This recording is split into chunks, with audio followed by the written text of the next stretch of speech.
कि माना ये जा रहा है कि आतंकी हमले को वारदात में करने के बाद से अंजाम तक पहुंचाने के बाद से जो आतंकी होंगे वो डोडा के जंगलों में ही भागे होंगे, उधम सिंह नगर के जंगलों में ही भागे होंगे। और देखिए यहाँ पर किस तरीके से सर्च ऑपरेशन चल रहा है, क्योंकि कुछ घंटे पहले से ही, कुछ किलोमीटर पहले से ही जो सर्च ऑपरेशन है वो तेज कर दिया गया है। हर गाड़ी जिसका नंबर लोकल नहीं है या जिसका घर अंदर नहीं है या जो अंदर गाँव वाले नहीं है, अगर गाड़ी बाहर की है तो चाहे जिस भी पर्पज से आई हुई हो, उस हर गाड़ी को जांच के दायरे से गुजर के निकलना होगा। बहुत सारी गाड़ियों को वापस भेज दिया गया है, क्योंकि अंदर सेना का सर्च ऑपरेशन चल रहा है और सेना की ओर से चाहे वो ड्रोन की मदद ली जाए, चाहे वो स्नीपर डॉग की मदद ली जाए, चाहे वो बाकी अन्य जो चीजें इस्तेमाल की जाए, हाईटेक प्रयास ये किया जा रहा है कि जंगलों में छिपे आतंकियों को ढूंढ के निकाला जाए और हर एक बलिदान का बदला लिया जाए, बड़ी चुनौती दी जाए, साथ ही चुन चुन कर जो आतंक का सफाया है वो यहाँ पर किया जाए। हालांकि आज भी सुबह से जो एक्टिविटी है वो यहाँ पर बढ़ी हुई है, चाहे माछेड़ी का इलाका हो, चाहे इसके अलावा जो टूरिस्ट बस है उस पर नजर हो, चाहे वो बाकी अन्य गाड़ियां हो, हर गाड़ी को कुछ ऐसे ही चेक किया जा रहा है ताकि अगर किसी के छिप के भागने की या पहचान छिपा के भागने की गुंजाइश हो तो हर किसी को कुछ ऐसे ही जांच के दायरे से होकर के गुजरना पड़ रहा है। अब हालात, बल्कि ये जरूर कहा जा रहा है कि पिछले कुछ महीनों में जो ऐसी घटनाएं हैं वो बहुत ज्यादा बढ़ी है। चाहे आप याद करिए कुलगांव की बात याद करिए या फिर कठुआ की बात करिए, डोडा या इसके अलावा तीर्थयात्री पे जो हमला हुआ था, 7 से 8 हमले ऐसे हुए थे जिसमें जो आतंकी है वो शहीद हुए, तीर्थयात्रियों को टारगेट किया गया, टूरिस्टों को टारगेट किया गया।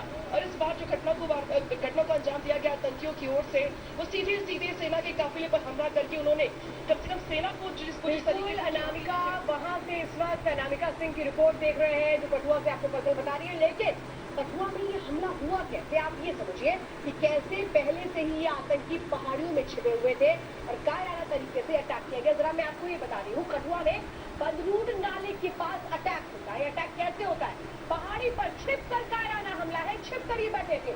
इनको पता था कि किस वक्त वहां पर सेना की गाड़ी गुजरने वाली और आतंकियों ने सेना की उस गाड़ी पर ही हैंड ग्रेनेड से हमला कर दिया। फिर सेना की गाड़ी पर फायरिंग की गई। 22 गढ़वाल बटालियन पर एक के बाद एक फायरिंग करते गए, क्योंकि इनकी जो तैयारी थी वो पहले से थी। रूटीन गश्त पर सेना के जवान आ रहे थे, ये आतंकियों का पता था और इसीलिए वो पहाड़ी पर छिपे बैठे थे, इंतजार कर रहे थे। लेकिन दुखद है, गोलीबारी में 5 जवान शहीद हो गए, जबकि 5 जख्मी बताए जा रहे हैं। लेकिन इस शहादत का बदला लिया जाएगा। इन कायराना हरकत करने वाले आतंकियों को ढूंढ कर लगाया जाएगा।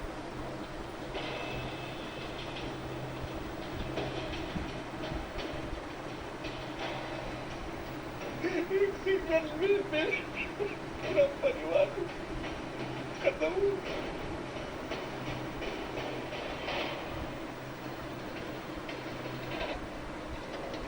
इस रोते बिलखते चेहरे के पीछे की वजह है मुंबई के BMW हिट एंड रन के।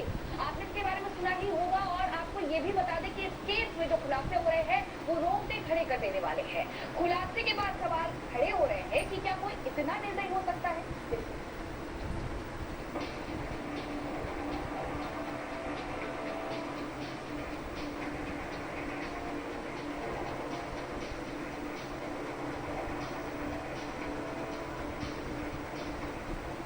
ये है BMW केस के आरोपी मिहिर शाह और राजेश शाह के वकील, जो ये दावा कर रहे हैं कि राजेश शाह का इस केस में कोई रोल नहीं है।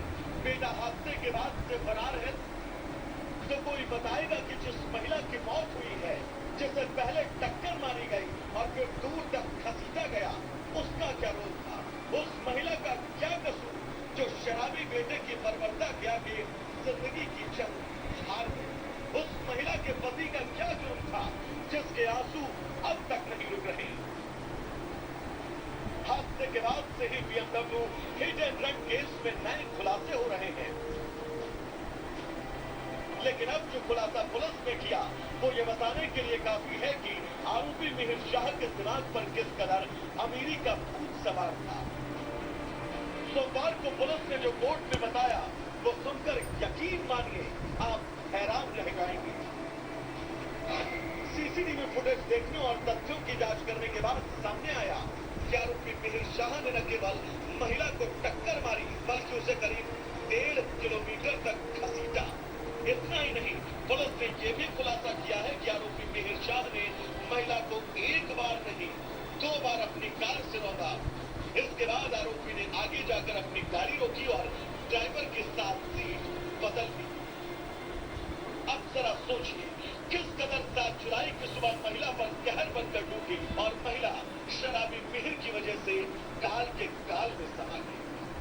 महिला ने अपनी जान गंवाई तो पति ने अपनी पत्नी को खोया। लेकिन आरोपी मिहिर शाह और उसके पिता राजेश शाह के वकील क्या कह रहे हैं वो भी सुनिए। मिस्टर राजेश शाह वो मिहिर शाह के डैडी है, उनको अरेस्ट करके कोर्ट में लाया गया था और जो दूसरे थे जो उनके ड्राइवर थे राज, उनको लाया गया था राज ऋषि। आज कोर्ट में हमारी दलील हुई, जो विपक्ष पक्ष ने दलील दी, हमने दलील दी। कोर्ट ने यह ऑब्जर्व किया कि जो राजेश शाह है उनके ऊपर जो नया सेक्शन लगा हुआ है 105 भारतीय न्याय संहिता 2023 वो उनको अट्रैक्ट होता नहीं है। हादसे को कई घंटे बीत चुके हैं लेकिन आरोपी मिहिर शाह फरार है, जिसको लेकर अब सवाल उठ रहे हैं। पहले ही हादसे में अपनी पत्नी को खो चुके प्रदीप पूरे मामले में राजनीति का आरोप लगा रहे हैं और कह रहे हैं कि मिहिर शाह को इसलिए गिरफ्तार नहीं किया जा रहा क्योंकि वो एक अमीर आदमी का बेटा है। हम लोग गरीब है, हम लोग गरीब है इसलिए ऐसा है क्या? सबके लिए सेम न्याय रखो, गरीब और श्रीमंत के बीच में ऐसा न्याय मत रखो। अगर वही अमीर आदमी का लड़का होता, वो गाड़ी के नीचे आ जाता था तो उसको 2 मिनट में पकड़ा जाता था ड्राइवर।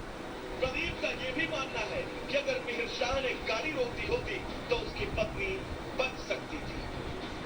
लेकिन अब सवाल ये कि कब आरोपी मिहिर शाह की गिरफ्तारी होगी और कब उसे अपने कर्मों की सजा मिलेगी।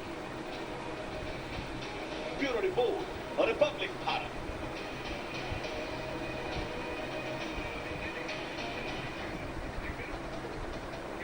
और आरोपी मिहिर शाह की तलाशी लगातार हो रही है, छापेमार कार्रवाई हो रही है और तलाश अभियान भी तेज हो गया है। लगातार तलाश कर रही है, 10 टीमें भी इसके लिए गठित कर दी गई हैं जो तलाश में जुटी हुई है। मुंबई समेत शहरों में तलाशी हो रही है। मिहिर शाह की दोस्त से भी पूछताछ हुई कि मिहिर के बारे में क्या उसको पता है, आखिरी बार उसकी लोकेशन क्या थी, क्या बात हुई थी, वो तमाम सवाल जिन पर चर्चा हो रही है। आरोपी मिहिर शाह की तलाश में अब जुट गई है पुलिस और 10 टीमें तलाश में जुटी हुई है। 10 टीमें जिनका गठन किया गया और ये टीमें अब जुटी हुई है। मिहिर को ढूंढने में पूछताछ हो रही है और सभी दोस्तों से, मिहिर की खास दोस्त से भी बातचीत हुई, सवाल पूछे गए हैं, सवाल जवाब हुए हैं। और मुंबई समेत कई ऐसे शहर जहां पर पुलिस को शक है कि मिहिर हो सकता है, बातचीत हो रही है और तलाश भी जारी बताई जा रही है। BMW हिट एंड रन के मामला सामने आता है और हमने वो आपको बयान भी सुना है, वो रोते बिलखते चेहरे भी दिखाए, किस तरीके से शख्स ने अपनी पत्नी को खो दिया, एक बेटी ने अपनी माँ को खो दिया। और इस खबर पर ज्यादा जानकारी ले लेते हैं, हमारे साथ हमारे संवाददाता सत्य प्रकाश जुड़ गए हैं ज्यादा जानकारी के साथ। सत्य प्रकाश, अब 10 टीमों का गठन किया गया है और लगातार तलाश भी हो रही है, क्या कुछ अपडेट?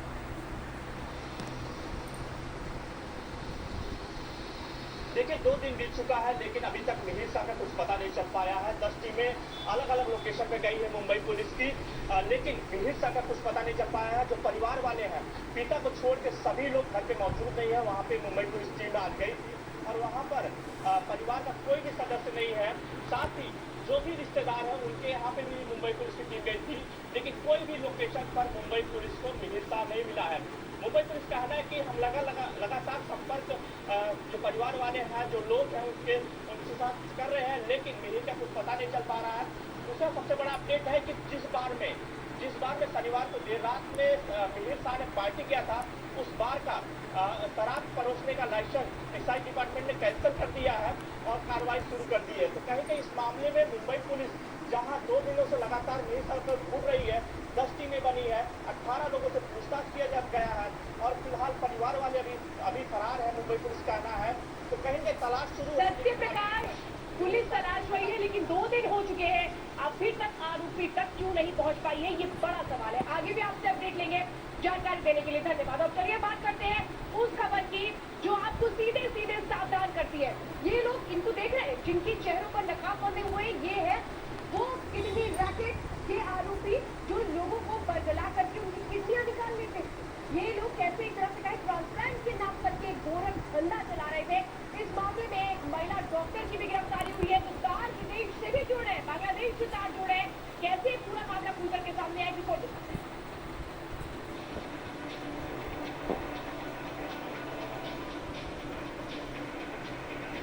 दिल्ली में ऑर्गन ट्रांसप्लांट का खेल क्राइम ब्रांच ने फेल कर दिया।